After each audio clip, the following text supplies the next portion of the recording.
So that's a great question. I think the adoption is going to pick up dramatically in the next 12, 24 months. And there's a few reasons that are going to drive the adoption. So a lot of people talking about security from a VCC perspective, and that's true. The aspects that I find as a former leader of a large finance organization that I think are really of value are the added data that you can wrap around those virtual card transactions.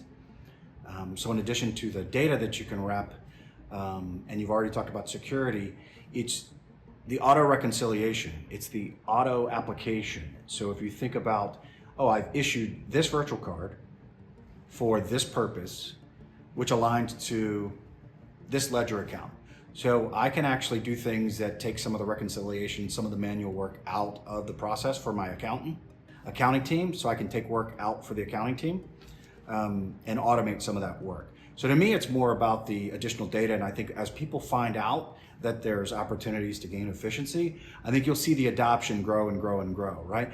And so security, the data that you wrap around the transaction, and then the last one is just in general terms of what the whole intent is for virtual card, and it's the intended use, and I can control that use, that intended use. So where it came from originally was hospitality was a big one for T&E budget purposes.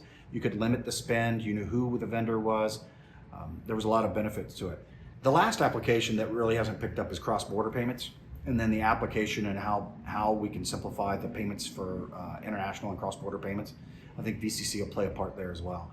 And so I think a lot of people are still putting together, how to incorporate virtual card. They're learning about virtual card, they hear about it. What is this new sexy way to make a transaction? The last opportunity between the buyer and seller in getting the discrepancy of payment terms, where the seller wants their payment and the buyer needs 30 days. So if you think about credit card or virtual card in general, it's just a form of extending credit. And so I think leveraging that opportunity by the buyer, I think that'll extend as well, especially if you have a macro downturn and people start to need those additional credit terms.